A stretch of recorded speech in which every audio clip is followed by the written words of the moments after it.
From haunted houses to cursed artifacts, from whispers in the dark to battles you'll never read in scripture. This is the Unholy podcast, hosted by Doug Owen, author, investigator, and survivor of one of the most harrowing real-life hauntings ever documented. Each week, Doug pulls back the veil between this world and the next, sharing stories that aren't fiction, because he lived them. Prepare yourself. The silence is over. So tonight, we're joined by paranormal investigators, videographers, founder of Portal Spirits Rising, Ed Brissett, and Chad Baychart, based in Plattsburgh, New York. Now, Ed has spent years documenting paranormal activity, investigating haunted locations, searching for answers to some of the strangest mysteries reported across the Northeast. We're going to discuss investigations, evidence, personal experiences, and the reality of what investigators encounter when the lights go out. Ed, Chad, welcome to the Unholy podcast.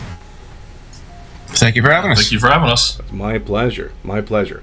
So, for those of you who are meeting you for the first time, tell us a little about yourself and, Portal Spirits Rising. Tell us what it's all about. Let's start with you, Ed. Well, actually, Portal Spirits Rising came about 5 years ago.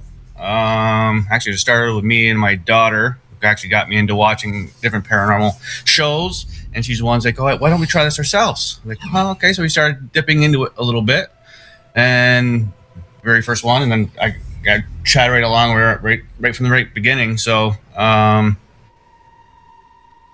it's been 5 years of amazing. Me and Ed have been close friends for years, and I always just love hanging out with him. He's decided to start this, and I'm like, that sounds really cool. I'm like, I want to try it. I've always been really interested in it. You know what I mean? I've had, people have had experiences. I don't know about people, but I've had experiences in the past, when I was younger and stuff, and I'm like, you know what? Really curious to find information. So when Ed started it, I'm like, that sounds like a cool idea, and I don't know. I was really interested in it. And it's fun to doing it with a close friend. You know what I mean? It makes it a lot easier. No, and then as soon as you dip your toe into it, and then it's just like when things start happening, you're starting getting feedback, you're starting getting answers, you started having them answer certain questions, and you're starting like, okay, so maybe this is real. Because at first you're just like, you see a lot of stuff on TV, you don't know how much they make up or this and that. So it's one of those things you have to see it for yourself. And so as soon as we did the first one, we didn't have a lot of equipment, we didn't have a lot of experience with it. You just watched a lot of it and you try to take as much as you can from other shows and other investigators. And then after that first one, then you started getting some answers and them talking back to you, and then it connects to the story of the background, which is another great thing, and I'm sure a lot of investigators love as well. It's just not the paranormal investigation itself. It's always the backstory. It's always the history of either whatever's happening, the house, or the lane that it's on, and then when you're actually doing the investigations and you're getting certain stuff, you don't know the history yet, and then come to find out afterwards that what you got in the investigation matches up with the history.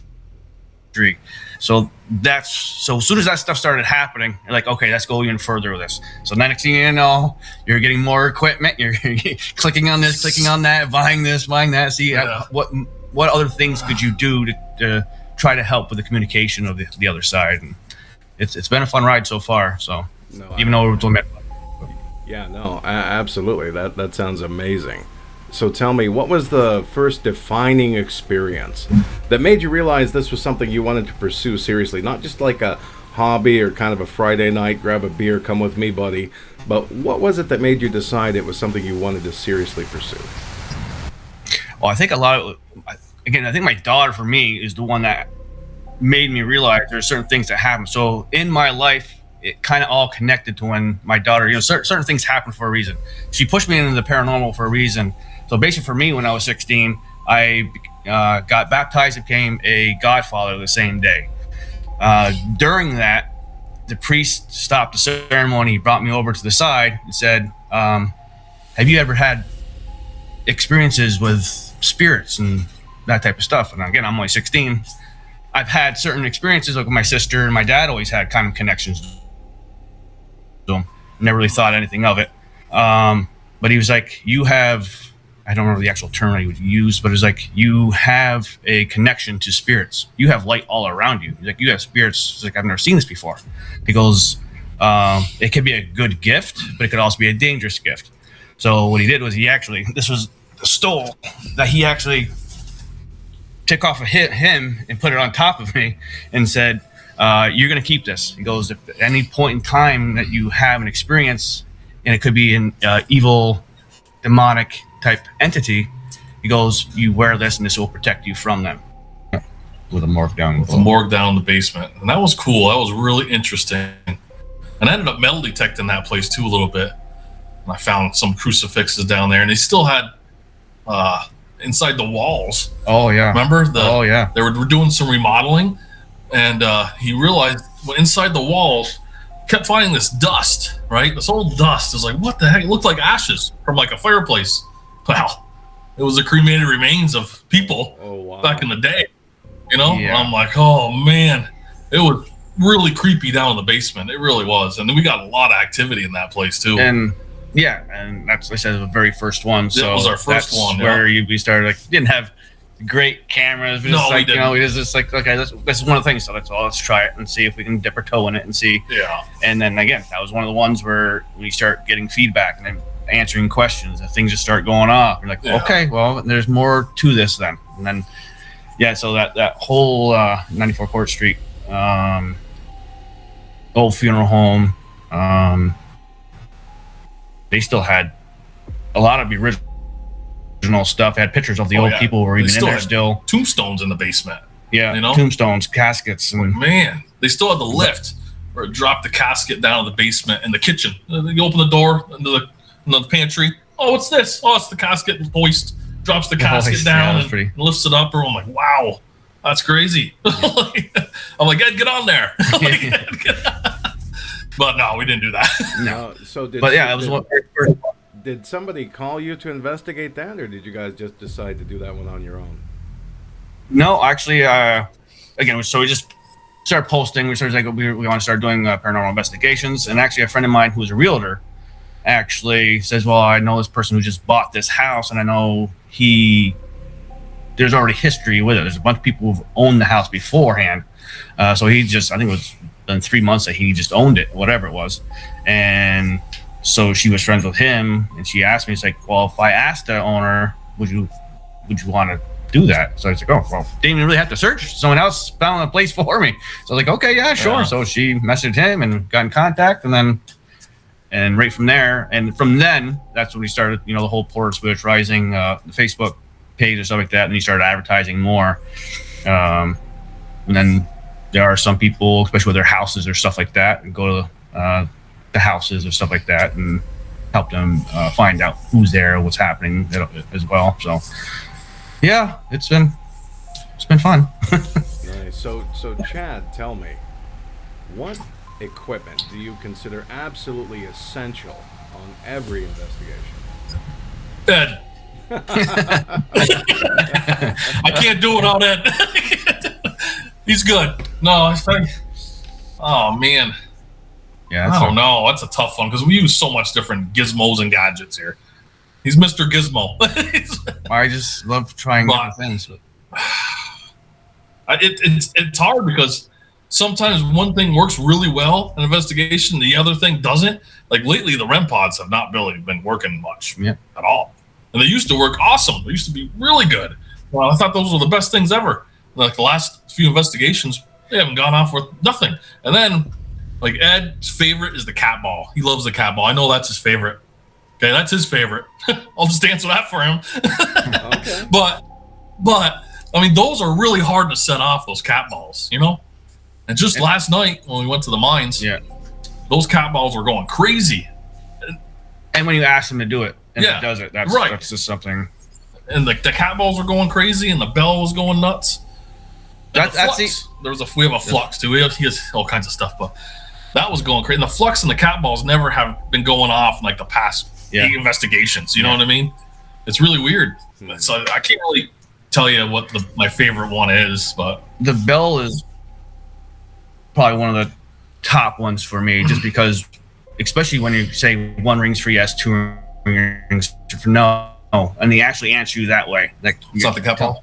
Huh? It's not the cat ball. No, no. I think the bell took over the cat ball. Okay, it's close, first and second, but yeah. There's just so many of them that. I mean, REM pod is another one that you just know there's something there if it's going off. But it's just, I just love it when you ask a question and it rings the bell once or twice, answering it. So that is cool. Right now, it's my favorite one. Okay, all right. So over the years, what piece of evidence has impressed you the most? Can you go first? Why don't you go? Go ahead. Okay. We did a house for somebody, and amazing story. It's a sad story at the same time. There's an old couple that lived there, and the husband passed away 10 years before the wife passed away. So when the wife passed away, the new people moved in, which I know her. And stuff started happening in the house, and then her grandmother passed away. And then other things started happening. Like she says, I don't want to say much. And this is the other thing. A lot of people don't want to say when they experience stuff because they think that they're going to be crazy. Right. So she asked me, like, listen, I was home all alone. I was taking a nap. I had blankets that my grandmother made in the other bedroom. When I woke up from my nap, those blankets were on top of me. So it went from one room to another room. She thought maybe it could have been her son or something, and her son wasn't even home or anything. So, okay. And then in the morning time, they had a candy claw machine that would go off every morning pretty much at the same time. It was happening like for 2 weeks straight. I'm like, so that's why she's saying, I need something's happening. I need some answers. So that whole investigation was just amazing because we were able, the old couple were still there. The son kept on saying he kept on seeing these two people in his doorway. They would never come in his room, but they only stood in the doorway. So throughout that investigation, we ended up kind of finding out, yes, the old couple is still there, but also her grandmother passed away is there. Her grandmother is the one that actually goes into the son's bedroom and is playing with the candy claw machine. The older couple said they had respect for the family. They're just watching over the son. That's why they don't go through the doorway. They stay right outside. So what was so amazing, see, like spirits have respect for other people, and other spirits are connecting as well. Like two older couples, no relation whatsoever to the grandmother who was also there. So the grandmother was the one that actually put the blankets on top of her, and then the old couple was just sitting there, just watching over the kid, basically. And so during that investigation, and this is so cool, I wish I got it on camera. You can see my face when this happens. I actually saw my very first actual apparition right in front of me, and it was like an orb, but those things you usually see on camera. And I'm just sitting there and I'm talking, and I see this thing just fly right in front of the owner who's sitting there too with her friend. It is the funniest thing because it's going flying right in the dining room table, and I'm just like, oh my god, wow. So I turn to her, did you just see that? And she kind of does this little thing to me. He says, yeah, because she's not used to that. It's the first time seeing something like that. I'm like, holy cow. And it just mind boggled me. Like, I just saw something in real time where it flew right in front of us. And then 10, 15 seconds later, then made the REM pod go off on the table. And so that was like the absolute most amazing thing I could ever have seen, and I still can't believe it to this day. And that's cool. That is a cool one. I wish I've seen something like that, to be honest. I haven't seen something like that yet.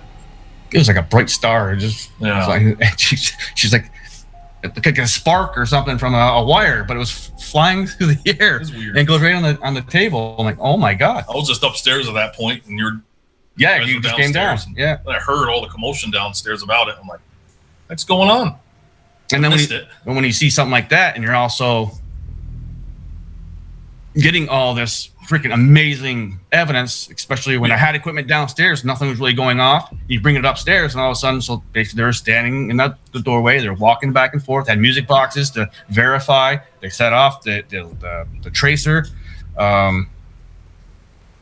So I would even say it's probably one of the most amazing just investigations. Just a house that people had experiences. I just wanted answers of what was going on, and then to help them realize that they're not here to hurt you. They're not here. They're just protecting you. Your grandmother's here to protect you. The old couple is just attached to the house, and they're just watching over your son. They don't mean that no harm or nothing like that. So that was the other, I'd say, beautiful part about that, was to give the owners there too a little bit of like, okay, you're not going crazy. Your son's not going crazy because your son's sitting there telling you, no, there's people in my door. There's people in my doorway, and now you know who it is. So it's weird how young kids can sense those things too. And when you get older, it seems like you don't anymore. I don't know. Like even animals too. Animals or young kids. Yeah. Just have a better sense of that stuff. No, that's absolutely true. So when you guys are reviewing evidence that you gathered, what standard do you use before you actually call something truly paranormal?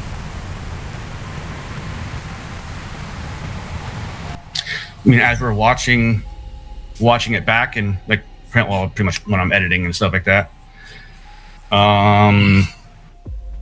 You mean to stick out? You mean as far as like evidence? So you basically, so you're not kind of debunking it. You're making sure that it's really something. Right. Exactly. Like say an orb, that could be a dust particle, or something you saw that nobody else saw.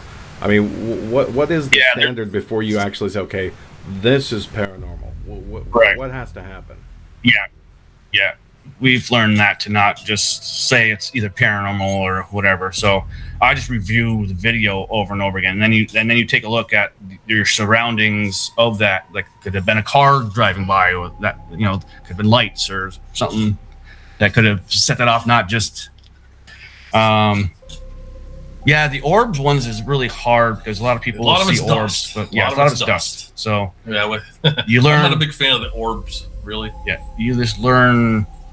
Again, watching other shows, watching how they see it too, as far as how do they see the orbs, and if you see that could be an orb, it's how they move or the formation of them. And when you watch enough of that, you know what's dust and what's possibly could be an orb and stuff like that. So I definitely, and a lot of things with me too was my headphones. When I'm actually sitting here editing, I catch a lot more stuff with my headphones. And actually, when you see the videos that I do, like some of the times there's certain spirit boxes and stuff like that we use. They say stuff. I just have a hard time really understanding at the moment, which kind of sucks because then you can't really ask back or whatever it is. Right. When I go back, you see my videos, I'll actually type it in there because then you'll be able to hear it, because in the headphones, I can hear it clearly. That's one of the downfalls of, upside and downside. Downside is not hearing it right then and there, and so you can't go off what they just said. But coming back, editing and hearing it, it's like, oh my God, they just said that, and it's clear as day on there. So then I type it in and say, make sure you listen because this is what they said. And nice. We tried not to make sure we just don't say everything's paranormal, because we've obviously watched enough to where a lot of debunking as well, and I do that too. I watch debunking and I take their side as well. There are certain YouTube people too that are more like the debunker side. So I watch both of them and get both angles of everything. So we just try not to put all out there that's all paranormal. So you judge for yourself. I'm going to put out there what we got, and then you make the decision. No, sure. So have you ever felt genuinely afraid during an investigation? Fear?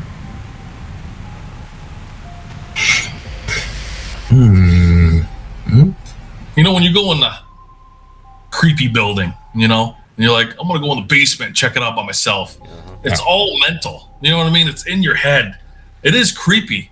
You got these zombie spiders hanging from the ceiling. You got all these creepy pipes all over the place. Shadows everywhere because there's so much dingy and darkness down there. Because basements are always creepy. That's why I said basements. But I think like movies have effect on that too. Like the movies already put that in your head as well. So it's just, especially when you're with somebody, it's not as bad. We don't like in our videos. We don't like scream a lot. I mean, I don't know. No. But the only time I got nervous or even, well, not nervous, they should say, was, I don't know, it kind of freaked me out. We're at the nun's house. Remember that one? And it kept ringing the bell, and it was answering us, you know? Oh, yeah. And so I'm like, all right, it was awesome. And so I'm like, you know what? This is what I want you to do. I want you to just ring that bell 10 times for me, as fast as you can. And you know what it did? It rang that bell 10 times. Ding, ding, ding, ding, ding, ding, ding, ding. I'm like, son of a bitch. It really creeped me out. I was like, oh, man. Yeah, that one, I mean, yeah. That creeped me scared. out. Yeah, creepy. It was like, it made your hair stand up. Oh, like, absolutely. Because that was one of the nights. It was so loud, too. Yeah. Oh, man. It was playing gameless. So it wanted us in the kitchen. So every time we went, it would set off equipment in the other room. Right. We'd go in there, wouldn't That's do right. it. We go back in the kitchen, it would set off another one in there. We kept on going. I think this got mad at us just because we asked so many times for it to ring the bell. I think it did. And it kept on doing it. And that's what it was. Yes. At the end of the night, it just said, not just that. We asked the question that the flux at the same time upstairs went green when we asked that question. That's It was right. making me mad. And then it rang that bell. It was actually about 20 times when it actually rang it. And that creeped me then he was whatever. Well, we know what it was, but that was basically him just saying, "Okay, I'm done. Yep. That's all you're getting for the rest of the night." And it was too. Yeah, it was That was quiet it. after that. That was amazing. It was cool, though. Nice. Super. Yeah, after you do so many of these now, like in the beginning, you get kind of weirded out. You're not really know what to expect, but now you've done so many. Now you kind of know, and I think that even helps too with doing the investigations for your energy to give out too, where you're not giving off like you're scared. A lot of things I mentally put down where what helps them communicate. One, don't scream and yell. Right. Because we know some that be like cats. They like, if you scream and yell, it seems like they just scatter, and it takes some time to come back if they even do come back. And that's with I know everyone's different, but from our way of doing it, it was just like we try not to yell or scream. I was like, oh wow, that's cool, thank you, whatever. We don't go, oh my fucking god, what the fuck, and run or whatever like that. We just stay cool and calm and just stay. And a lot of people, we don't do that in our videos. A lot of the other paranormal teams probably do. Get more views. I don't know. Well, yeah, some what the fuck is that? over exaggerate. Right. But yeah, after time, you keep doing it, you get more comfortable with it, and it's like now you don't get scared. Now you're getting more excited to see what you can get next. You're always trying to get that next big evidence, and that more. It's like you keep wanting more. Like now, it's like, all right, you can hit the bell, you can answer our questions.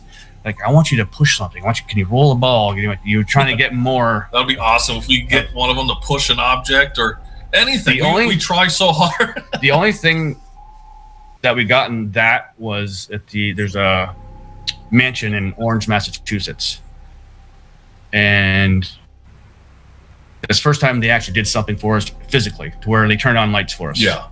So Chad over the bedroom. Chad's like, "Oh, I have to get up and go to the bathroom," and all of a sudden the lights going on in the hallway. Yeah. Basically saying you can see now to get to the bathroom. And then I'm like, I think I said was, I have to go in the bathroom. I have to go to the bathroom. And you got to walk down this long hallway. And me and Ed were the only ones in this mansion, right? I walk down this long hallway to get to the bathroom. I'm like, like it'd be nice if someone turned the lights on for me. And they go, boop. I'm like, huh. I'm like, oh my goodness. So with that, again, so like you were saying, how do you describe that? How do you debunk it? So now we're like, how would this turn on? So now Chad's like, there's be sensors. So now Chad's like, well, let's see what happens. So now he opens the door. Now he's like waving. It's not coming on. He's like jumping up and down, not coming on. He actually steps out in the hallway. Then it comes on. He's like, are you, what? You see that? It's like, so. Because we got him to do it, I think 2 or 3 times, right? 3 times. Twice for you and once for me. Yep. Because then I was like, oh, now I have to go to the bathroom. Yeah. And I stood up, and all of a sudden, the lights turn on. It was awesome, to be honest with you. At the end of the night, he's like, well, guess it's time to go to bed. If no one's going to do that. They turn on a light for me to go to his bedroom. And then I was sleeping, and I had a camera on me when I was sleeping, and I had my little flashlight there on me. That's right. I just put it on the nightstand, and the flashlight kept going off and on. I was out. I didn't see it. We kept cameras on. And Ed's like, your flashlight, when he was editing the video, your flashlight kept going on and off. I'm like, it did? I'm like, I don't know. I was sleeping, and he showed me the video. I'm like, wow. And this flashlight is very hard to turn on.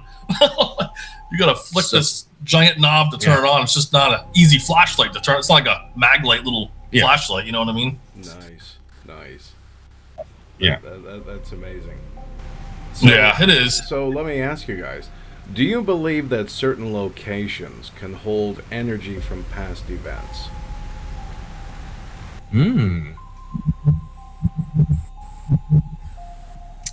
Wow. Energies from past events. I mean, like the mines themselves. That's I true. would have. You'd have to say yes, because how much stuff happened there? How much tragedy happened there? Yeah, a lot. More than we know of. Yeah. So yeah, I definitely believe that, because again, it's one of those things where Are you talking more about like residual hauntings? Well, yeah, like, Like- say a traumatic event happens in a hotel room. Do you believe that trauma has imprinted energy into the room? That Yes. stays in the location? Yep. so sometimes you Absolutely. make kind of like a What's that loop, one? The kind of Shanley, like what right? you're saying, like kind of a loop, trying to The residual. them reliving the tragedy over and over again. They're kind of stuck in a loop type thing. Is that what you're talking about? Right. Yeah. Because you ask them that, and that's why some of the times you try to help them get out of that. Say kind of cross over. It's not like cross over. It's just trying to help them to not get into that loop, or have them understand what happened, if you know the history. I mean, it's hard because the more we do this, the more questions we have about everything. To be honest with you, there's so much. Yeah. It's like, man, it's like It's right there, right. and you're just that one little. I know. But there's, again, you keep saying, "Well, I don't know." Each time you're doing it, well, then something big happens. Like Right. that whole orb thing. That right now, I'm just like, how is that possible? That just happened? And I'm just sitting here. How am I questioning myself then? Is that there's nothing? So it's just like, Yeah. and everything that's happened in my life, as far as Oh yeah. the guardian angel and stuff like that. Like, I didn't know that till I was 16. That my uncle, who I was named after, he was always with me. He's the one that directed me in a lot of things that happened in my life. I didn't have to do nothing. Things just happened to me. And then after 16, then I started more or less finding out about kind of like I can say paranormal, but it's the guardian angel, or can something actually help you through life? Can they bring you something? And that's what happened to me pretty much my whole life. Like, things just fell on my lap without even have to do nothing. And I know it was him, because there's certain things that happened that had to deal with him that connected with me. Like, so yeah. Nice. Yeah. So, what's the most common misconception that people have about paranormal investigating? What do you think they get wrong? I think with one, when people start messaging and stuff like that, it's, oh, paranormal's not real. I've never seen that. Yeah. Well, yeah. Well, if you're not going to believe it, it never happened to you. Now, this is the one thing that I've been keeping track of. And let me know your thoughts on this, because this is very interesting to me. There are certain people who give off not that they're mean, not that they're a bad person. Like, we have a buddy, and we've done some studies on this, as far as we take him to certain places, we don't get anything. Nothing. It's like this. And I tell them, I don't know if you're giving off, not that you mean to. Yeah. I just think you're giving off something that is just distracting them not to come forward. And then we go back to that same place, and then we get without them, and then we get stuff. We've done that quite a few times, not even just in the same place, like the Shanley. Yeah. We were in this one room. He was there. He walked out. So I'm gonna go take a break. He walks out. Yep. Then all of a sudden they started coming in and talking with us. So I think there's just certain people that just, not that they mean to, I think there's just something within them, which I'm still trying to figure out what that could be, as far as some kind of energy with them that's giving off a negative vibe to them, to where they just don't want to connect to you or the group or whatever. Mm-hmm. So and I think that's what a lot of people who say, oh, paranormal's not real, because they don't experience it, and you're probably not going to because of that. You just give off something, so they won't if you ask them to or whatever, they're not going to, because of something that you're giving off, whatever. So I don't even know what to really say to them, but you can't really I don't really say that because they take it personally or whatever. That they're not good enough to, get a paranormal experience or whatever. So, so I don't know. I'd like to know your thoughts on that one because again, that's one of the main things on my mind is. It's possible, and we just don't know because technology has evolved so far. We can only gather the evidence, and our current level of technology allows us just a certain amount of understanding. So it is possible that in the future we may discover that it's all about energy. Maybe it's negative energy, maybe it's negative ions, maybe it's positive, maybe it's like a magnet. Maybe some people have a magnetic pull. They either attract or they repel. For example, me, and it sounds like you, we don't ask for the paranormal. It just comes. We're not out there with Ouija boards and, chicken bones and shit like that trying to get these things to come to us. We're just living our life, and all of a sudden, boom, you're like, whoa, what the fuck is that? And, so in my estimation is the big question is, we just don't know. We just don't know what it is. It could be energy from the CERN super collider. We could be orbiting a black hole. These entities could just be alternate realities of ourselves that are, mischievous. The thing is, there's no catalog we can go to at the library.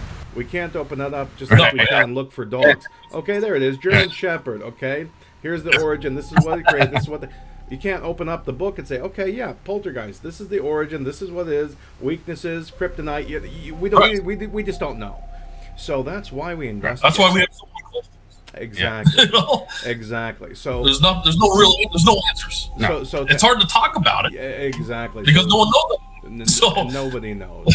and just experience. Knows. We just know that whatever these are, they exist. And there's different things. There are the spirits of the deceased. There are negative energies. There are demonic forces.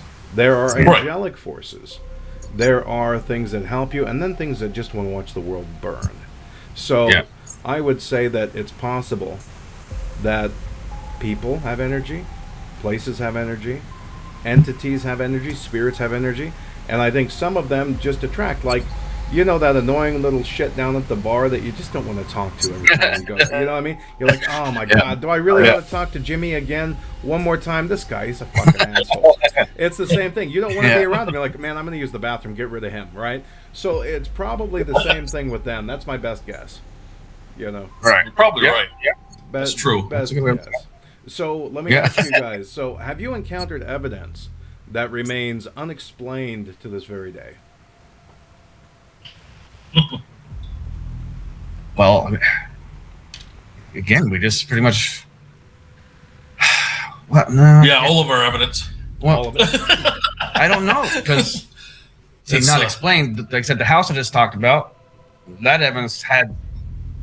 We know that evidence. Like there's no mystery of it. That the old people who died there.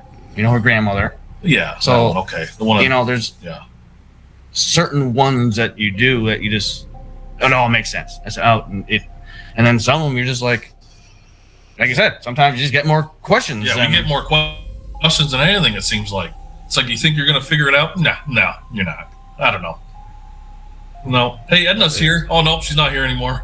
Somebody else. I don't know. It's hard. Well, that was the other thing with the nun's house. This is the other thing. So we help clear or help. So that's kind of a weird story. In other words, there was a murder in the house. There used to be a nun's house. It was right next to the church. Yeah. It seemed that there's a big mystery. It was just the way the house was. There's a stern that was down in the basement.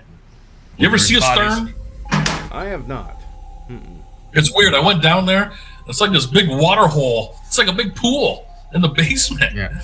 And they call it a stern. What is that for? For the water. Back in the 1700s and 1800s. I've never heard of it or seen it. When I went down there, you go down the basement, and it's a real crawl space, So It's like what, 3 feet tall? Yeah. And you go and you look in, and there's a giant pool of water in the middle of the basement. Yeah, it's still there after all these years. It's all rock foundation. It's all dirt floor. And there's a pool of water.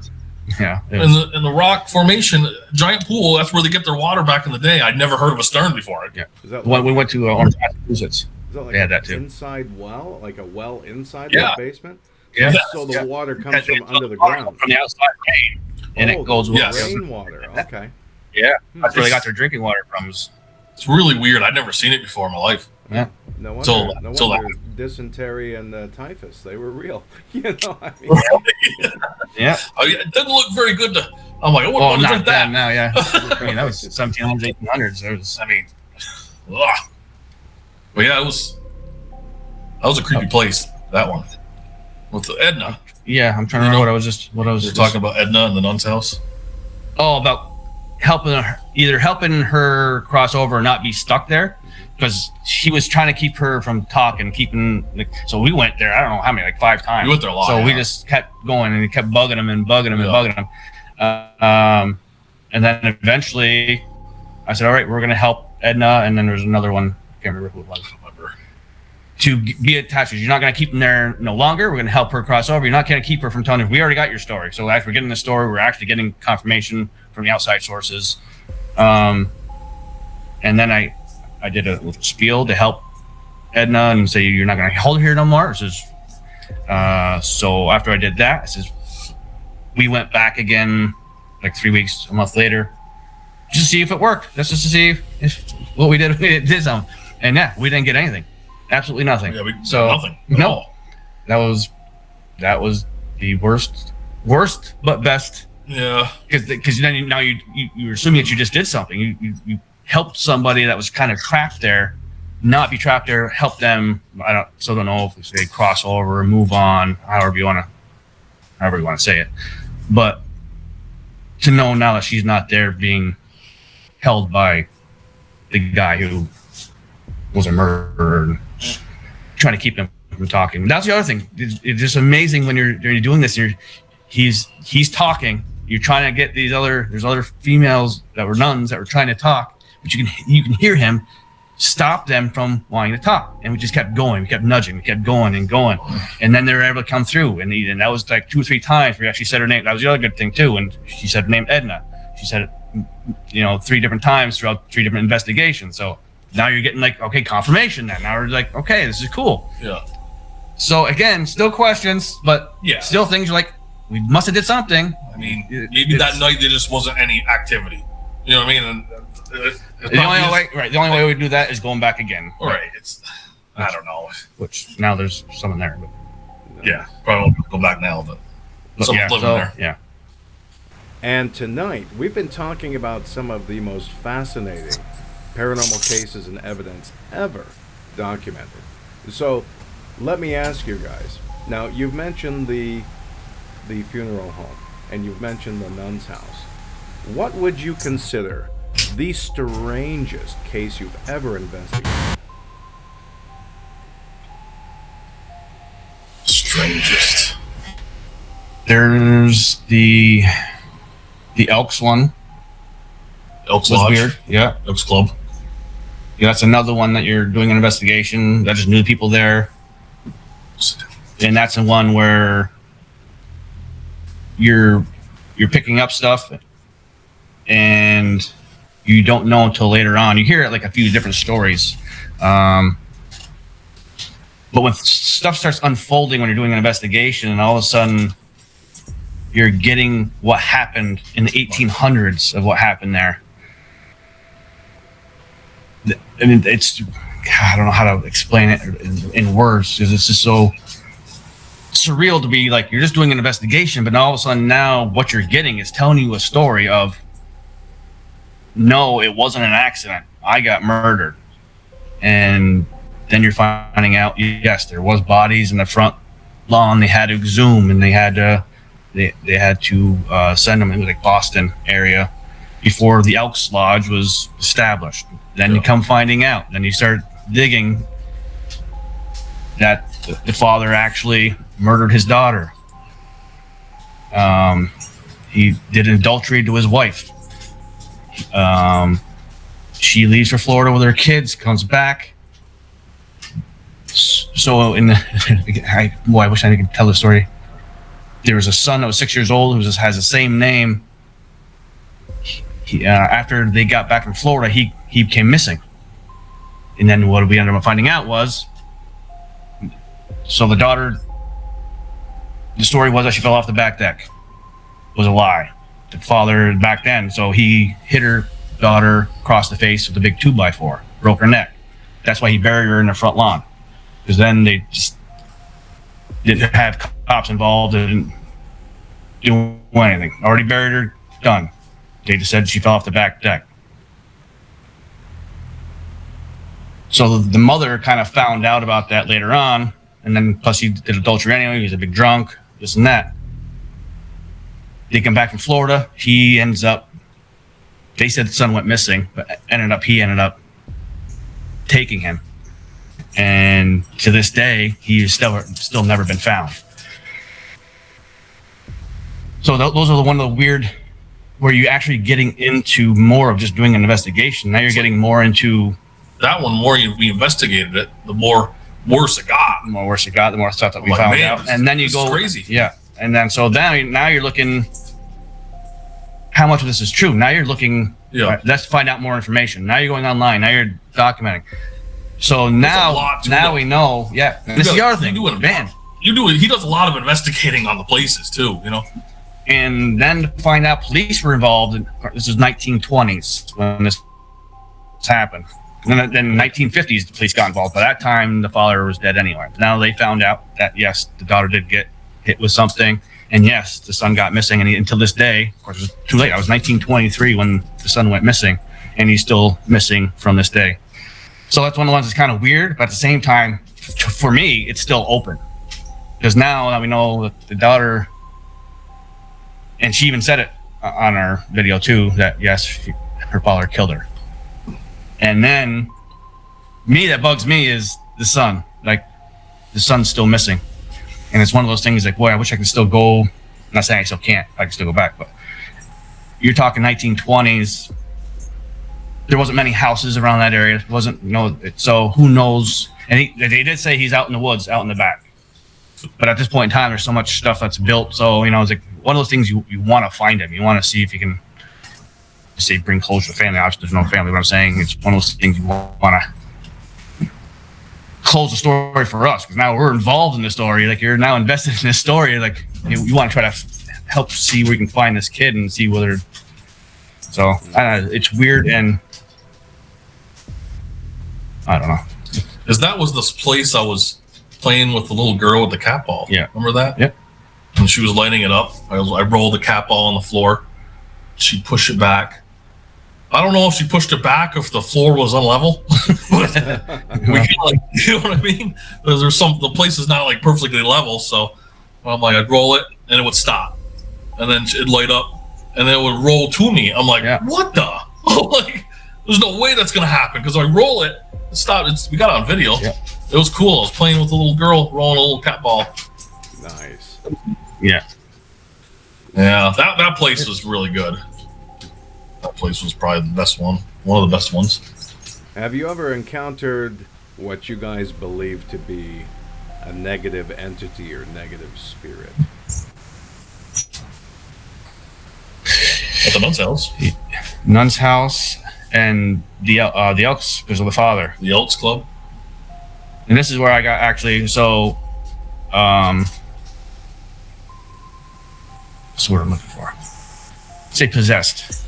The father attached himself to me. So this is a weird story. Yeah, I didn't talk to Ed for like 8 months. I didn't talk to anybody for like 8 months. Wow. So basically, something changed in me. I just totally changed. I gained a lot of weight. I was drinking a lot, not really understanding. And then all of a sudden I watched a show on being like possessed or something like that. Like, So I have certain things I do. I try to protect myself and stuff like that. And especially in the beginning, I usually wear my stole because what the priest told me. I think that candle, you didn't have it on, right? No, I took it off. You took it off before when they blew out the candle, and we didn't close. Well, we like to call closing the veil, or make sure you cannot come home with us, or this and that. So I can't remember what happened, but we had just packed up, and I didn't realize everything until I rewatched the video later on. That obviously I didn't tell the people that work there is you need to keep this candle on till the end, till I do my spiel at the end to make sure we don't get attached or whatever. Didn't even dawn on me. We just went out, packed everything up, and it wasn't until, like I said, 8 months later when I rewatched the video, and sure enough, the candle was going out. Took off the stole or packing everything. Now again, I don't know if anything. I'm just going by what other people say. Maybe the candle, maybe the stole, maybe that doesn't even have anything to do with it. All I know was he attached himself to me, and so I'm like I said, I am not who I am. I'm not thinking straight, not doing anything. And then, needless to say, going back, like I wonder if that could be it. Because now I'm starting to talk to somebody in bed. Now I'm talking to something above me. We're having a conversation only for like 2 minutes, but it happened for like 2 weeks at this time. Like he now knows. So that's kind of weird too. Now that I'm looking into could I be possessed, now all of a sudden something's talking to me like he knows now that I'm on to him, whatever. So needless to say, what happened was I took his attributes. So who he was back then, he was a drunk, he was just a miserable prick, and he was just bad to his.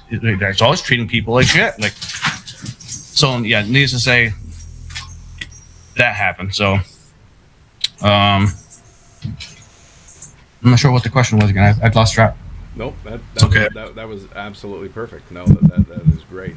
So let me ask you guys: do you believe that we're dealing with spirits of the dead, interdimensional beings, demons, or a combination of all the possibilities?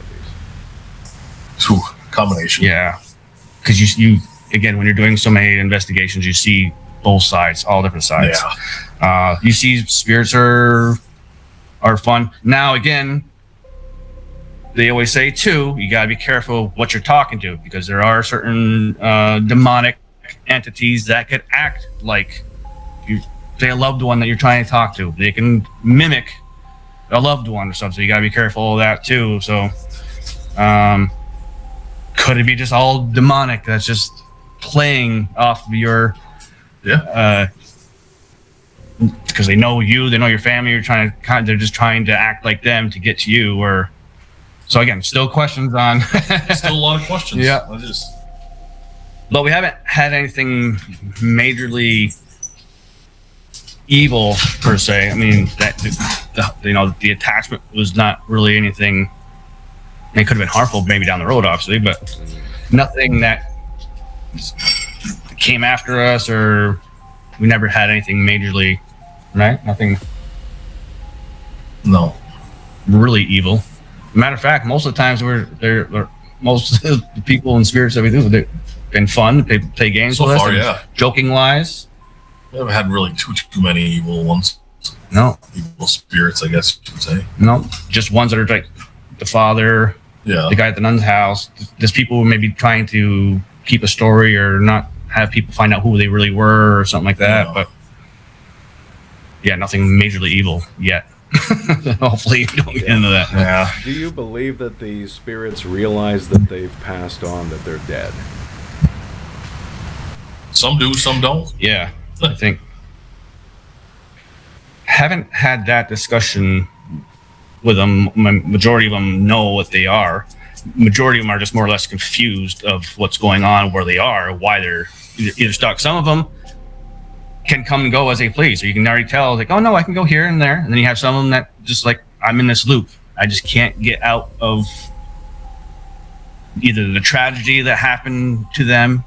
So, and then that's when you try to say, well, how can we try to help you and stuff like that? And There's some that can't help me.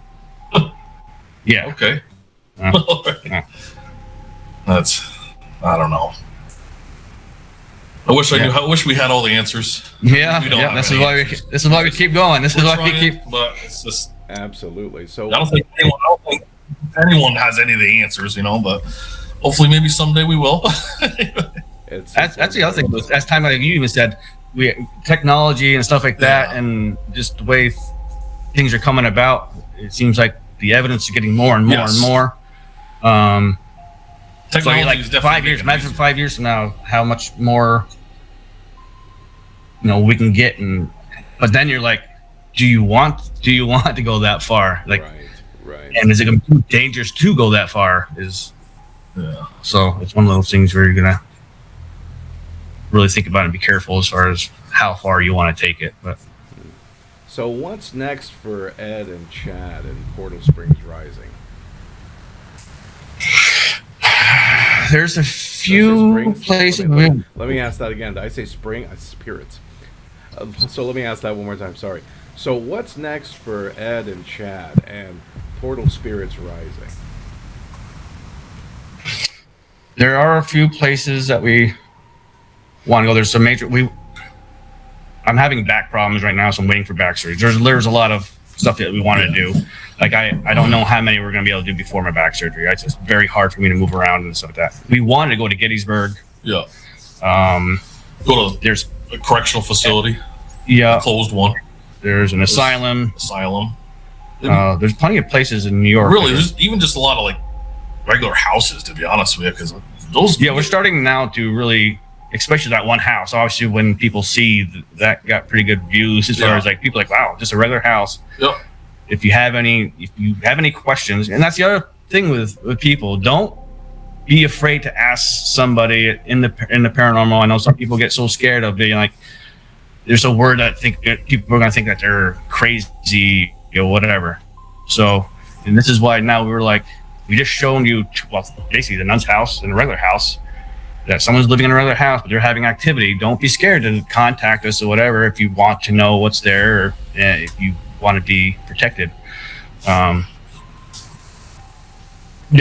I don't know. I like doing residential houses, to be honest with you.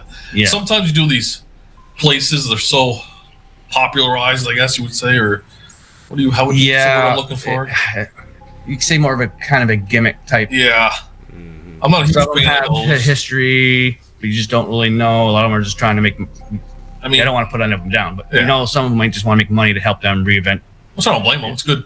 Good investment, I guess. There's some of them that are. Some of them that have the history that are, and then some of them.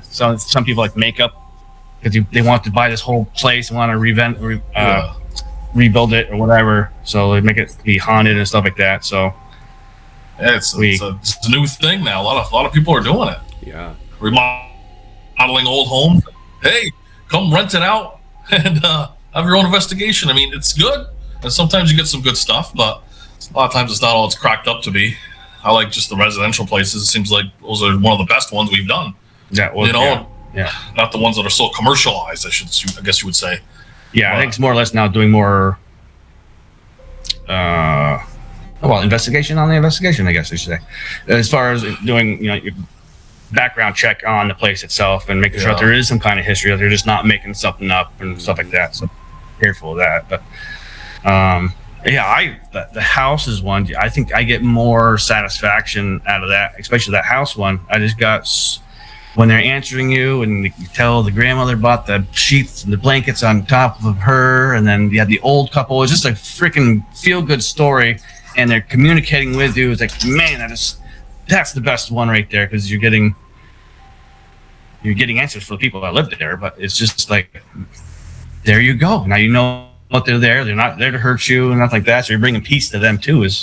I'm hoping we can do more of those too. It's just finding people who are comfortable enough to come out and say, oh yeah, this is happening in my house, this is happening, without them being like, I don't want to sound crazy. And of course, having us over at 1 a.m. Right. You know what I mean? Always. So it's All right, it's time for the Unholy Fire, my favorite part of the show. So, you guys know the rules. One-word answers only, no explanation, please. We'll start with Ed and go to Chad. So, are you ready? Sure. All right, let's do it. Ghost or demon? Ghost. Demon. Bigfoot or Dogman? Ooh, Bigfoot. Bigfoot. EVP or Spirit Box?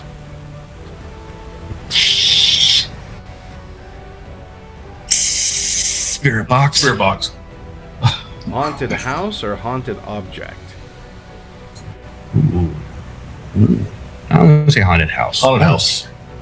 Shadow figure or apparition? Apparition. Shadow figure. Ouija board? Are we supposed to repeat whatever you say, or Just Ouija board. whatever word pops up in your head. Yeah. oh, Evil. evil. Yeah, I would say evil. All right. Exorcism. Oh man. Huh. That's another evil. Oh boy. Yeah. Evil. Yeah. All right. Skeptic or believer? Believer. UFO. Real. Cool. Yeah. Possession. Real. Oh, scary. Most haunted Oh, location. yeah. That would have been my next. Most haunted location. Most haunted location. Oh. Oh, Oh. that's so hard. I mean, the mansion. I'm just gonna say the mines. We're still starting. We're still getting so much there. There's so much there. I'm gonna just say, just another feel good story. The mansion in Orange, Massachusetts. Okay. All right. Okay. One word to describe the paranormal.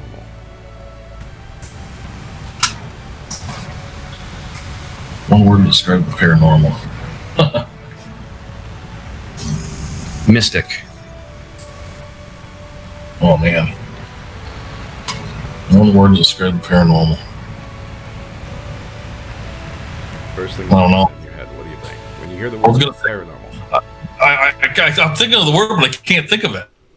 You know what I mean? Not clueless, but I can't think of it. One word to describe the paranormal.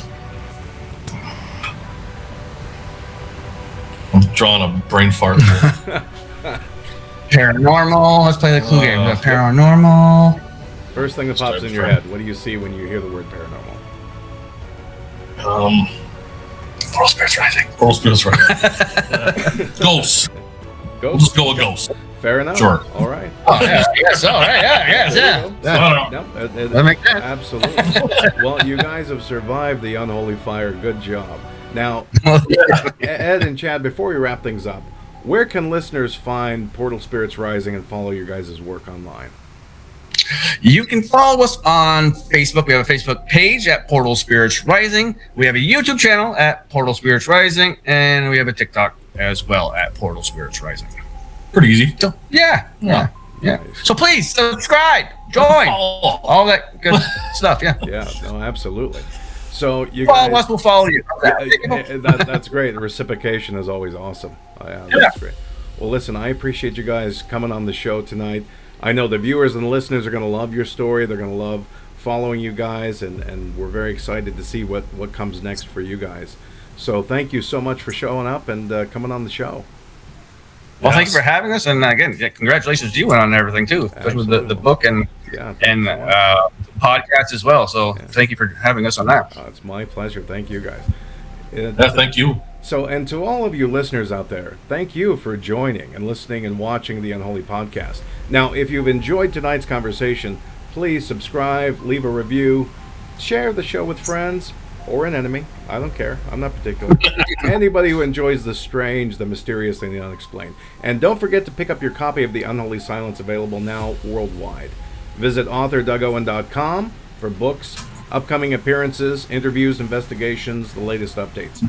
You can listen to the Unholy broadcast every Friday night as we continue to explore encounters, hauntings, haunted locations, UFOs, cryptids, anything that refuses to go away and stays mysterious. So, as I always say, dear viewers, dear listeners, stay safe, be aware, and beware, because sometimes the silence is the most terrifying thing. You've just heard another chilling chapter of the Unholy Podcast, hosted by Doug Owen, author, investigator, and witness to the things most fear to name. For more real stories, cursed objects, and exclusive content, step deeper into the dark at author.DougOwen.com. Subscribe, share, and remember, some silences aren't empty, they're waiting.